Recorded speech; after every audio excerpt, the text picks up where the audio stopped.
with a lightning strike. Look at me now, I'm falling. Can't even touch the stuttering. This ground I'm on keeps shaking. Oh, oh, oh. Now all I wanna be, all I ever wanna be, yeah, yeah, is somebody to you.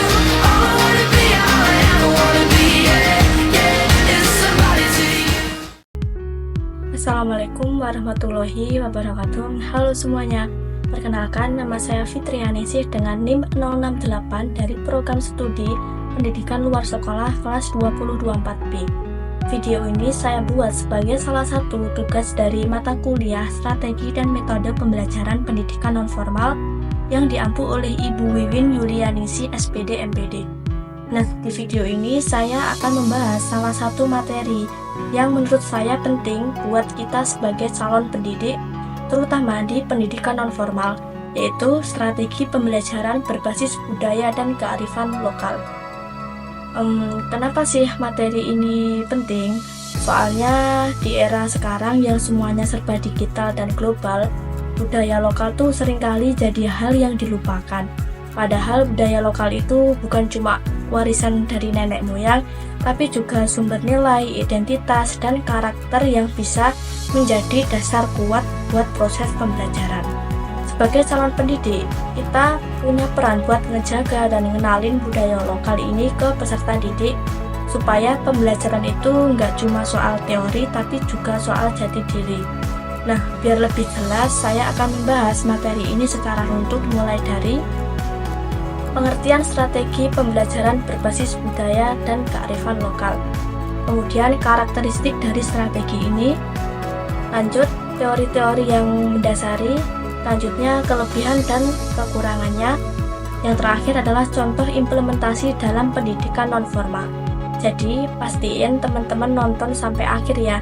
Yuk, langsung aja kita mulai ke bagian pertama. Pertama-tama kita perlu mengerti dulu apa sih sebenarnya yang dimaksud dengan strategi pembelajaran berbasis budaya dan kearifan lokal itu. Jadi, strategi ini tuh adalah pendekatan dalam pembelajaran yang menyatukan isi materi, cara mengajar, dan pengalaman belajar dengan budaya serta nilai-nilai lokal yang hidup di lingkungan peserta didik. Jadi, pembelajarannya tuh nyambung banget sama kehidupan mereka sehari-hari.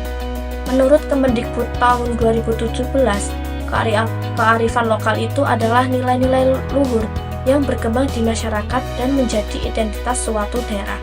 Contohnya bisa berupa adat istiadat, bahasa, kesenian, atau bahkan kebiasaan hidup sehari-hari.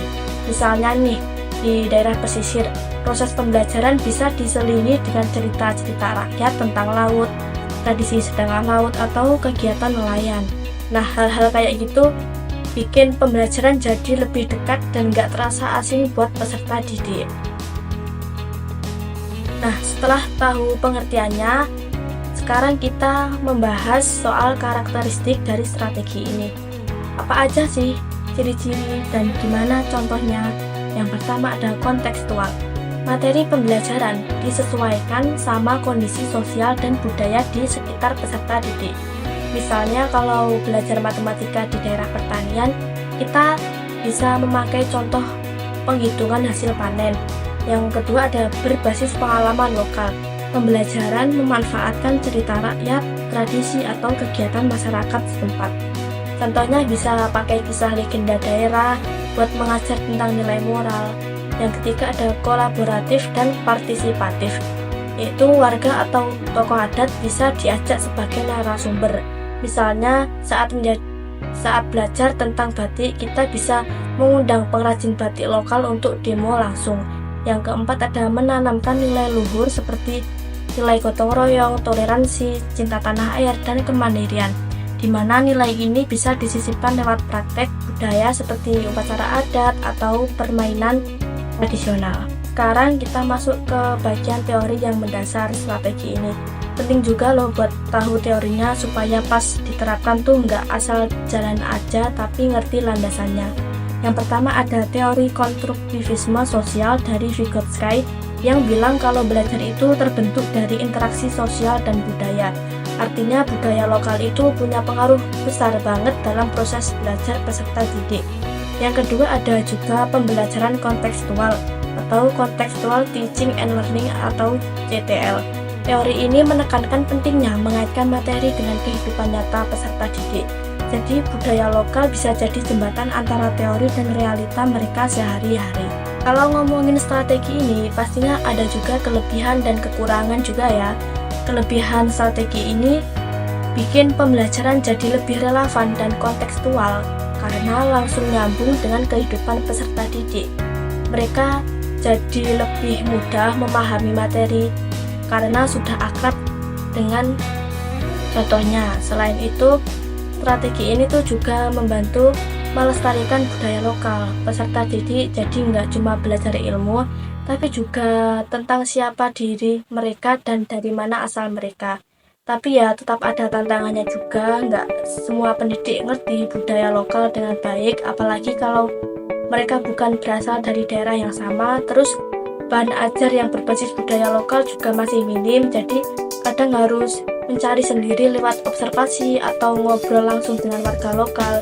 Jadi meskipun strateginya powerful, tetap butuh persiapan yang matang supaya bisa diterapkan dengan maksimal.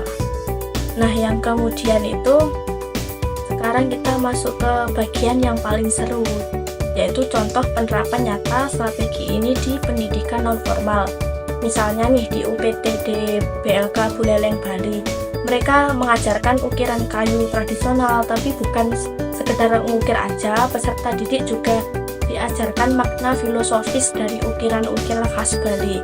Lalu juga di PKBM Frida Wiyata Wonogiri, mereka ngajarin cara bikin belangkon dan keset, dua produk yang erat banget sama budaya Jawa.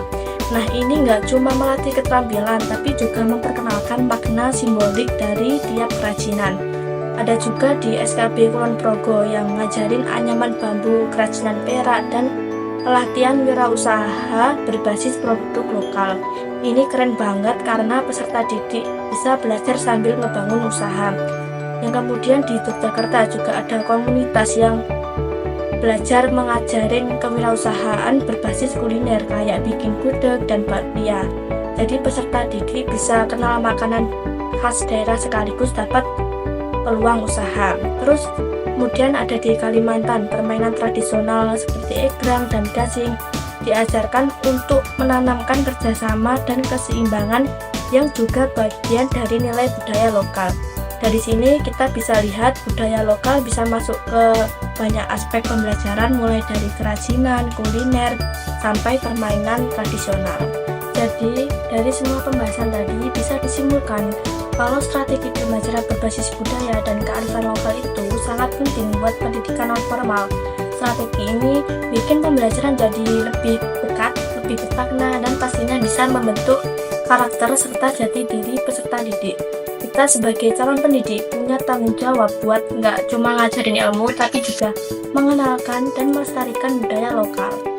Semoga video ini bermanfaat buat teman-teman semua dan bisa menjadi inspirasi dalam merancang pembelajaran yang lebih berakar pada budaya kita sendiri. Terima kasih banyak sudah menonton sampai habis. Wassalamualaikum warahmatullahi wabarakatuh.